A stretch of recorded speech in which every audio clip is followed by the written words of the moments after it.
Hey everyone, I hope you're well. Today it's time for the Season 6 Legend tier list. Now, a lot has changed in this latest season, so we're going to see some updated rankings. I'm not going to compare it to last season because I feel like I've spread it out a lot more. You know, we're seeing some legends in C tier, some legends in S tier. We have C+, B+, A+, to try and explain the differences in legends a bit more because, yeah, it's a pretty balanced legend meta, but there's quite a big difference in terms of their competitive viability. Now, once again, big disclaimer, play who you want to play. If you enjoy a legend, you're going to do well with them no matter what, and you're probably going to be able to get pretty far in the ranks without even thinking about legend viability. I'd say this really only matters for high level play, all of the way pushing up into, say, Masters and Predator, or maybe even in tournament play. That's what this tier list is about here. So once again, play who you want. But let's get into this list. So starting at the very bottom, we have two C tier legends, the first of which is Loba. She's at the bottom of the list. Now, she does have a very great movement ability, but it's a bit clunky. The way it works is very clunky. It's very hard to do in the middle of a fight in comparison to the grapple, which is really strong, and it doesn't always work. Sometimes it throws back to you. There's some bugs of it. Yes, the cooldown is better than the grapple, but it's just clunky and it doesn't work as smoothly as it should. If those issues were to be resolved and you could throw it faster and the animations weren't as long in between the time you land and can pull out your weapon, it would be more viable. But right now, yeah, it's a bit difficult to use at times and you're going to get caught off guard a lot when you're trying to throw it. It's a great ability, don't get me wrong, but it just doesn't match up to the other movement based abilities in the game. Loba's ultimate is really great and the new cooldown is pretty good as well, and I do think it's a really great ability. Being able to see high level loot through walls with her passive is also really awesome. Honestly, I think the major issue with Loba and her major downfall is it's just hard to choose her over other legends. She needs something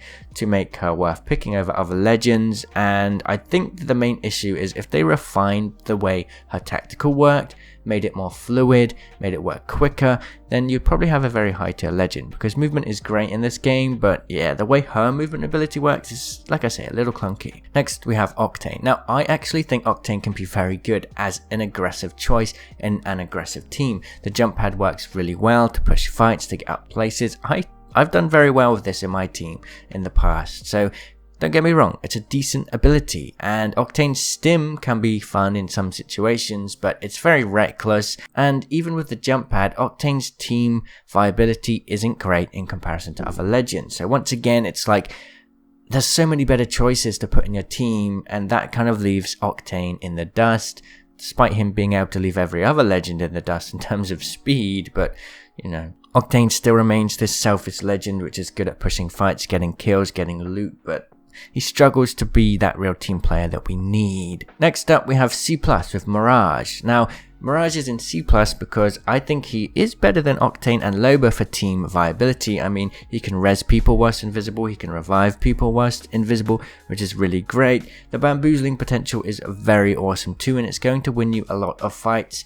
But there are a lot more team-based abilities that are going to help the entire team late game, which Mirage kind of lacks, and I think that's one issue that's just kind of always going to remain with Mirage's kit. He doesn't have any repositioning tools for the whole team, any defensive tools for the whole team, and as you see later in this list, defensive abilities, repositioning, and recon abilities are going to be the things that are going to rank the highest. Mirage has none of those. Next we have Bangalore with B. Now, Bangalore's passive is one of the best in the game. It really does help in those fights. It allows you to reposition quickly, and Bangalore's ultimate is actually very strong as a repositioning tool too.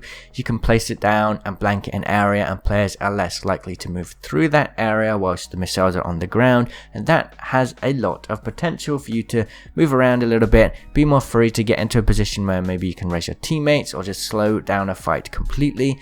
That can really buy you enough time in a fight and just change the flow of gameplay. It's a really strong ability, but people know how to get through it, get around it, and even with the cooldown, I think that she still needs a bit more love to kind of push her up higher. Bangalore has the potential to be a very great legend, but like I say, she just needs a tiny bit of love. Her tacticals are good as well, but it's difficult, you know? You put down your smoke, and is that really going to buy you enough cover, or is that just going to get people's attention on your smoke. Do they have digital threats? You don't really know. It's a risky play using smokes, it really is. Next we have Lifeline in B+.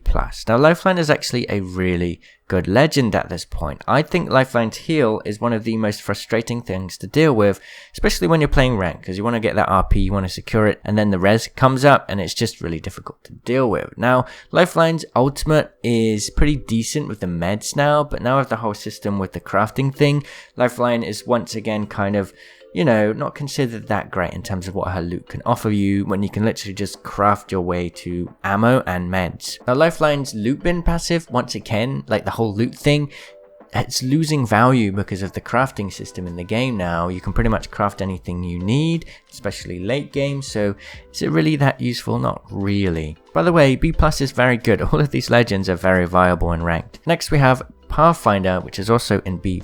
Now Pathfinder's grapple is still the best movement ability in the game. Even with the super long cooldown, it's still a very strong ability.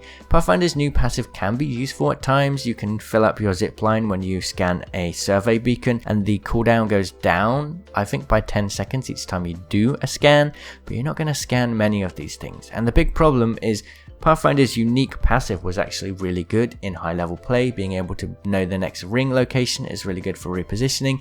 Perhaps not so important in, say, ranked, but in tournament play, very useful. But now we have it on Bloodhound and Crypto, and the way they use those abilities is much better than Pathfinder. So that really only leaves the zipline, and now that you can't zipline jump so well, kind of using Pathfinder's zipline as a repositioning tool in the middle of a fight can be very dangerous. It's still very good, don't get me wrong, but it's just, Pathfinder's not the way he used to be because of all of these nerfs and sort of buffs to the other legends as well.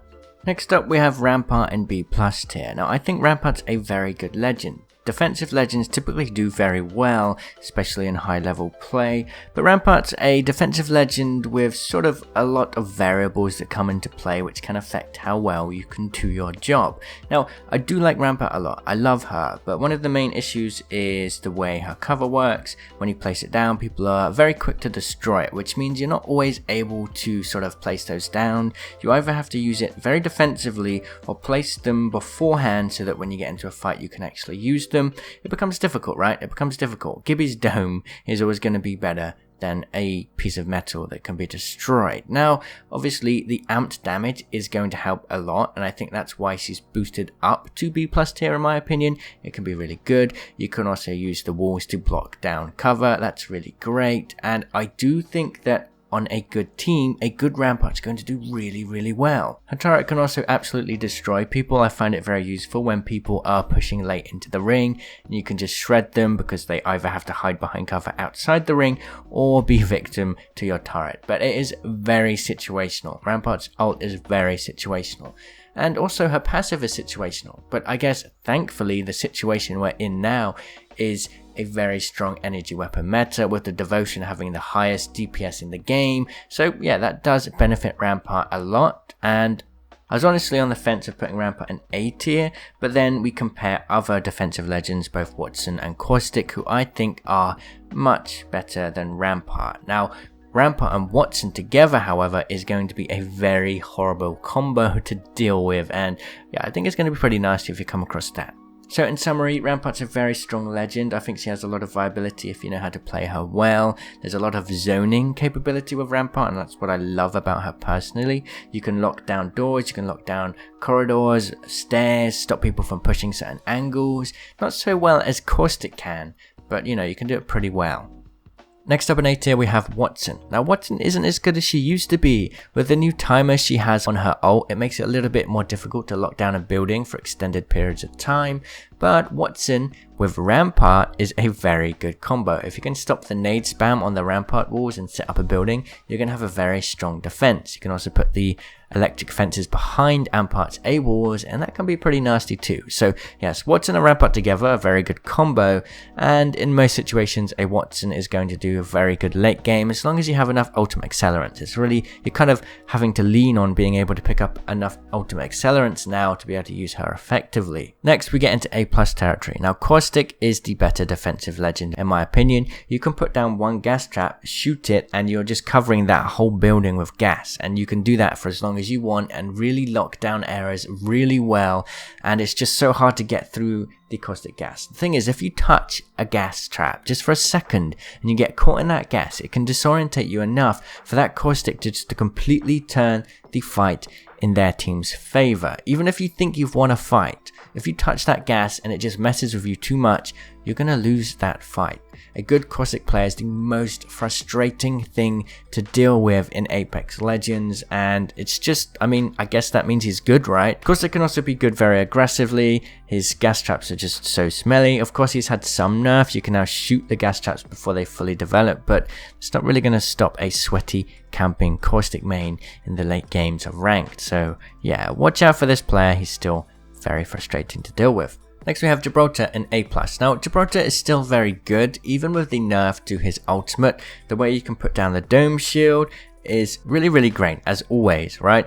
It doesn't have as much fast heal anymore, but it's the only legend with fast heal, and the gun shield is really important in this meta. Why? Well, because the health we all have is lower, so the time to kill is just messed up right now. That extra 50 HP on the arm shield really changes things. It's not only 50 HP either. Now here's the thing, people are using higher damage weapons right now because they're just so effective. The Hemlock, the Triple Take, the Wingman, the Mastiff. A Gibby arm shield can block an entire Mastiff shot, an entire Triple Take shot. It's not just blocking 50 damage, it's blocking 100 plus damage potentially, and that is insane. Now with the way the time to kill works, you can basically one-shot someone with a Mastiff if they have level 1 armor. If you're playing Gibby, that's not going to happen if you're aiming down sights and you block that damage. The arm shield is the best passive in the game right now just because of the way the armor meta has evolved. So that's one of the reasons why the Gibby is so strong, and of course the team-based abilities that come with his tactical and his ultimate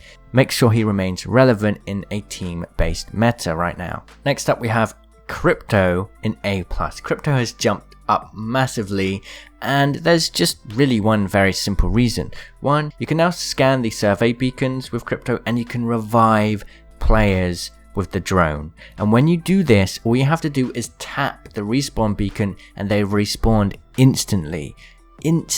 That's incredible. You can sit on your drone safely in a building, pick up teammates' banners, and then go revive them safely without even having to step outside of your building and potentially put yourself at risk. That is incredible. Not only that, but the survey beacons are very important in tournament play, but one of the issues is you're kind of vulnerable when you access them. With Crypto, you don't need to touch them yourself, you just need the drone to do it, which is really good. Of course, the EMP now slows teammates, so it's not as strong, but obviously, to me, these new recon abilities with a drone more than make up for it. Crypto is a very strong choice for people who are just trying to clutch on in the late game.